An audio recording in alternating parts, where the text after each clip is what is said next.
Selamat pagi pemirsa. Meski Komisi Pemberantasan Korupsi atau KPK berhasil melakukan 17 operasi tangkap tangan atau OTT di semester pertama 2026, banyaknya kepala daerah yang kembali terjerat korupsi menunjukkan bahwa sistem pencegahan korupsi yang ada belum berjalan efektif.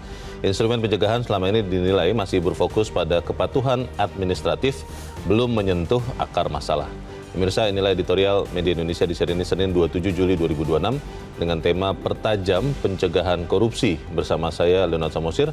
Anda semua juga bisa ikut menyatakan pendapat Anda dengan menelepon nomor 021 583 99 100. Dan pemirsa, pagi ini telah hadir bersama saya, anggota Dewan Redaksi Media Group, Suryo Pratomo. Mas Tommy, selamat pagi. Pagi, Leo. Sehat ya, Mas? Alhamdulillah, Leo. Ini tadi berita di Headline News pukul 7 kembali memperlihatkan bahwa ada lagi korupsi. Dan kita melihat kelihatannya itu satu hal menunjukkan berhasilnya penindakan, tapi pencegahannya menjadi tanda tanya. Apa pesan editorial pagi ini, Mas Tommy? Ya, penindakan yang dilakukan terus-menerus. Di satu sisi memang membuat masyarakat melihat bahwa KPK bekerja. Tetapi ketika kemudian tidak memberikan efek jerat, ada persoalan yang lebih mendasar dari penanganan korupsi ini adalah bagaimana mencegahnya. Dan ini yang sejak awal, sejak lama kita ingatkan, media Indonesia ingatkan bahwa ada yang belum berhasil dilakukan oleh KPK. Bagaimana mengubah cara pandang, ya, terutama mengenai dari pejabat negara. Apa sebetulnya peran yang mereka jalankan dan apa tujuan dari setiap orang itu ketika memegang amanah. Ketika kemudian sekali lagi kekuasaan itu hanya dianggap hak istimewa, power is privilege, maka yang terjadi seperti ini.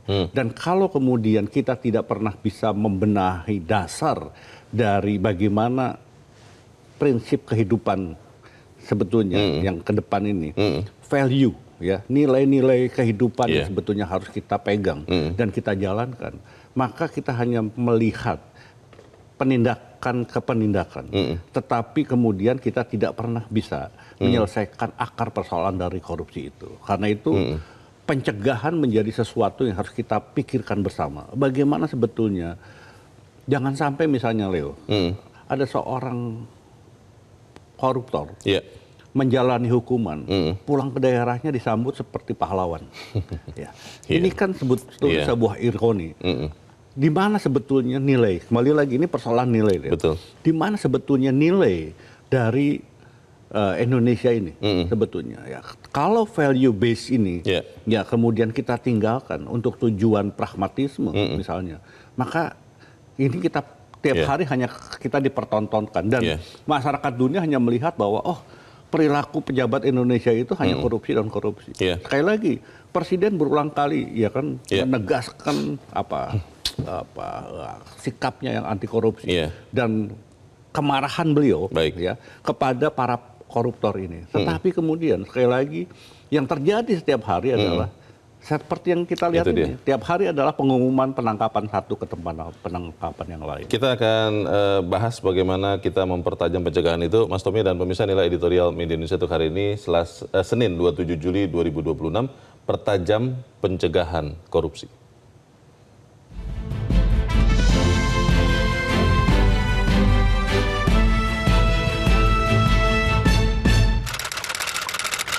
Pertajam pencegahan korupsi.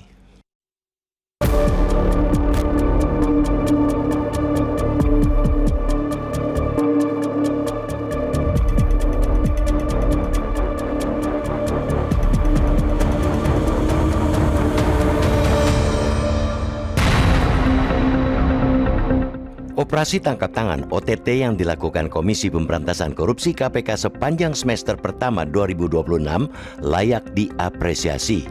Sebanyak 17 OTT digelar hanya dalam 6 bulan. Dari jumlah itu, 11 kasus menyeret kepala daerah, sedangkan sisanya melibatkan penyelenggara negara non-kepala daerah. Bahkan, dari total 961 kepala daerah yang dilantik pada Februari 2025 lalu, ada 14 kepala daerah di jaring KPK. Capaian penindakan tersebut menunjukkan bahwa KPK masih menjalankan fungsi represifnya secara efektif. Namun di balik keberhasilan itu tersimpan ironi yang tidak boleh diabaikan. banyaknya kepala daerah yang kembali terjerat korupsi justru menjadi cermin bahwa sistem pencegahan yang selama ini dibangun belum bekerja secara optimal. Semakin banyak OTT memang menunjukkan aparat penegak hukum bekerja. Akan tetapi, pada saat yang sama, hal itu juga mengindikasikan bahwa pagar-pagar pencegahan masih terlalu rapuh untuk membendung praktek korupsi sebelum kejahatan itu terjadi. Selama ini KPK telah mengembangkan berbagai instrumen pencegahan, mulai dari Monitoring Center of Prevention (MCP), pendampingan tata kelola pemerintahan, pendidikan anti korupsi, hingga koordinasi supervisi dengan pemerintah daerah. Sayangnya, berbagai instrumen tersebut lebih sering berfungsi sebagai alat ukur kepatuhan administratif ketimbang instrumen yang mampu mengubah perilaku penyelenggara negara. Tidak sedikit pemerintah daerah yang memperoleh nilai MCP tinggi, tetapi dalam waktu tidak lama justru kepala daerahnya ditangkap karena korupsi. Fakta itu memperlihatkan bahwa kepatuhan terhadap indikator administratif belum tentu mencerminkan integritas. Dokumen dapat disusun rapi, laporan dapat dibuat lengkap, tetapi niat menyalahgunakan kewenangan tetap berjalan di balik meja. Persoalan utama terletak pada desain pencegahan yang belum menyentuh akar masalah. Pencegahan masih berkutat pada hilir berupa pelaporan, sosialisasi, dan pemenuhan prosedur.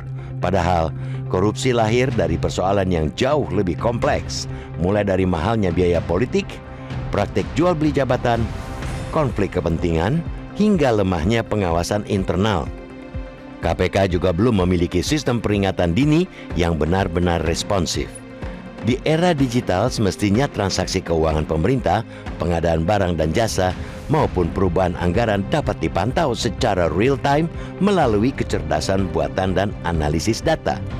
Sistem itu seharusnya mampu mendeteksi pola penyimpangan secara otomatis, mengunci transaksi yang mencurigakan, bahkan memberikan alarm sebelum kerugian negara benar-benar terjadi. Pencegahan tidak boleh lagi sekadar berupa imbauan moral, melainkan harus diwujudkan dalam sistem yang mampu menutup peluang korupsi. Di sisi lain, reformasi pencegahan juga harus dimulai dari hulunya. Selama biaya politik masih sangat mahal dan pembiayaan partai belum transparan, godaan mengembalikan modal politik melalui penyalahgunaan jabatan akan terus mengintai. Karena itu, agenda pemberantasan korupsi tidak cukup hanya memperbaiki tata kelola birokrasi, tetapi juga harus menyentuh pembenahan sistem politik. Peran aparat pengawasan intern pemerintah (APIP) pun harus diperkuat. Selama ini pengawas internal seringkali berada dalam posisi yang tidak independen karena berada di bawah kendali kepala daerah yang diawasinya. Kondisi tersebut membuat fungsi pengawasan kehilangan daya gigit. APIP harus diperkuat kapasitas, kewenangan, dan independensinya agar mampu menjadi benteng pertama dalam mencegah penyimpangan. KPK sendiri juga perlu terus memulihkan kewibawaan moralnya. Lembaga anti rasuah hanya akan efektif mengajak institusi lain berintegritas apabila terlebih dahulu mampu menjaga integritas di dalam tubuhnya sendiri. Kepercayaan publik merupakan modal utama yang tidak boleh tergerus. Pemberantasan korupsi tidak boleh hanya diukur dari banyaknya OTT. Keberhasilan sesungguhnya justru tercermin ketika operasi tangkap tangan semakin jarang dilakukan karena sistem telah mampu menutup peluang korupsi sejak awal. Penindakan memang penting sebagai terapi kejut, namun pencegahan yang tajam dan efektif ialah vaksin yang akan membuat korupsi kehilangan ruang hidupnya. Sudah saatnya desain pencegahan korupsi di negeri ini keluar dari jebakan formalitas administratif menuju sistem yang cerdas, adaptif, dan menyentuh akar persoalan. Sebab bangsa ini tidak membutuhkan semakin banyak kepala daerah yang ditangkap. Bangsa ini membutuhkan semakin banyak kepala daerah yang sejak awal tidak berani berpikir untuk korupsi.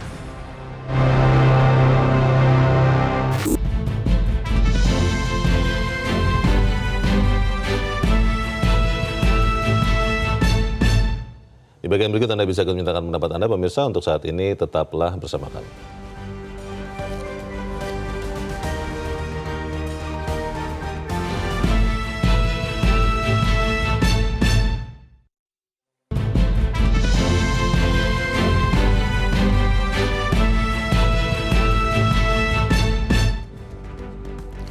Terima kasih Anda masih bersama kami dan sekarang kita akan mendengarkan dulu Mas Tommy pendapat dari pemirsa Metro TV. Kali ini dari Bengkulu ada pemirsa Metro TV Pak Edward. Pak Edward, selamat pagi. Selamat pagi Bung Leonard, selamat pagi Bung Tommy. Pagi Pak. Selamat pagi Pak Edward. Silakan Pak, pendapat Anda Pak. Saya sangat salut dengan Metro TV ini yang terus mengungkap masalah korupsi ini. Ini betul-betul penyakit yang sangat akut bagi bangsa Indonesia. Sudah diingatkan oleh Metro TV, terus-terusan masih berlaku. Kita prihatin dengan apa yang dilakukan dengan KPK itu membuktikan bahwa korupsi itu sudah sampai ke jalur yang paling bawah, kemana-mana. OTT terjadi kemana-mana.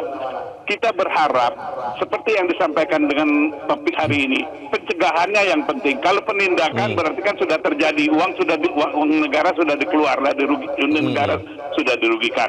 Pencegahannya, nah tadi salah satu contoh saya berulang kali menyampaikan, pengawas-pengawas yang ada di daerah tidak bisa bertindak independen. Setuju saya. Karena inspektorat berada di bawah kepala daerah. Bagaimana coba inspektorat itu punya jalur sendiri sebagai pegawai negeri dari pusat, gitu, bukan di bawah kepala daerah. Berarti tidak bisa kepala daerah untuk memutasikannya kalau dia tidak independen gitulah. Yang kedua saya bilang, tiga unsur pemerintah, yudikatif, legislatif, dan eksekutif itu berjalan bersama untuk memberantas korupsi. Eksekutif, ya jalankanlah sesuai dengan aturan yang berlaku. Yudikatif, jangan lagi ada korupsi di atas korupsi. Tindakan korupsi dikorupsi lagi dengan kasus seperti Febri Diansyah dari Jaksa Agung dan hakim-hakim. Jadi legislatif, buatlah aturan-aturan yang menjerahkan. Seperti perampasan aset, kok sampai sekarang nggak laku-laku. Saya prihatin dengan kasus Febri Diansyah. Sekarang kan dari kepolisi diserahkan ke kejaksaan. Ini tidak akan efektif. Kenapa? Kalau ada anekdot zaman Belanda, mengadukan tuan kepada Belanda, ini sama aja nih mengadukan tuan kepada Belanda, nggak akan berlaku. Kenapa tidak diambil oleh KPK yang lebih independen? Supaya KPK bisa berjalan. Baik, terima kasih Pak Edward di Bengkulu untuk pendapat Anda. Selamat pagi Pak. Yang paling penting adalah pencegahan bukan penindakan. Tapi ya bagaimana ya Mas Tommy kalau kemudian penindakan pun hukumannya ringan, bagaimana Mas? Itu yang disampaikan oleh Pak Edward tepat. Memang ada 3 hal yang jadi perhatian kita. Pertama adalah kalau sudah terjadi, kerugian itu sudah ada. Dan yang dirugikan siapa? Rakyat. Contoh, korupsi Asabri, korupsi jam sostek. Siapa yang dirugikan? Asabri itu prajurit yang dirugikan. Purnawirawan ya? Iya kan? Jiwasraya itu masyarakat yang dirugikan. Dan uangnya itu kemudian lenyap. Ya. Ketika kemudian hukumannya sangat ringan, maka sebetulnya kembali lagi kita sudah dirugikan. Faktor kedua adalah persepsi ya bahwa Indonesia itu negara korup dan itu dicerminkan dari indeks korupsi kita yang makin meningkat. Itu kan merupakan seakan-akan tidak ada orang baik di Indonesia loh. Padahal kan masih banyak orang-orang baik di Indonesia. Sebetulnya ya. Nah yang ketiga adalah kembali lagi, mengapa kemudian kaya itu menjadi tujuan dan seakan-akan orang itu hidup akan sejahtera atau bahagia kalau dia punya banyak harta. Itu kan kemudian yang menurut saya membuat semua nilai yang tadi di awal kita katakan itu kan menjadi berantakan. Ini yang sebetulnya yang menjadi kekhawatiran, kesedihan kita adalah begitu maraknya praktek korupsi dan kemudian seakan-akan kita tidak berdaya. Karena itu sekali lagi, mengapa pencegahan itu kita tekankan dan kemudian edukasi sekali lagi ya, terutama kepada mereka yang akan memegang tampuk jabatan pemerintahan, untuk betul-betul bahwa tujuan untuk menjadi pejabat itu bukan untuk dirinya, tetapi untuk mengabdi kepada masyarakat, untuk membuat Indonesia yang lebih baik. Dan selalu dikatakan, pemimpin itu tidak perlu khawatir bahwa dia akan hidup kekurangan. Karena itu jangan pertama-tama minta supaya hidupnya lebih baik. Kalau rakyatnya hidup lebih baik, maka pemimpinnya otomatis lebih baik. Mas Tommy, tapi ada yang menyalahkan kepada cara berpolitik kita, Mas Tommy. Katanya bahwa biaya berpolitik itu mahal, termasuk mungkin adalah money politik, sehingga akhirnya banyaklah kepala daerah yang mau cari balik modal atau bahkan profit juga. Itu bagaimana, Mas? Itu tadi karena tujuan, Le. Tujuan ketika dia ingin menjadi pejabat itu untuk apa? Ya kan, pejabat hanya untuk pejabat dan kemudian menjadi transaksional, ya kan? Itu kan mengkhawatirkan. Ketika dia menjadi pejabat, maka yang dipikirkan adalah bagaimana mengembalikan investasinya. Padahal sekali lagi panggilan untuk menjadi pejabat adalah panggilan yang ada dari hati nuraninya bahwa mereka ingin mengabdi pada kehidupan bangsa dan negara. Bagaimana mengembalikan nilai-nilai yang baik itu kita bahas di bagian berikut. Mas Tommy bisa tetap bersama kami, editorial Media Indonesia segera kembali.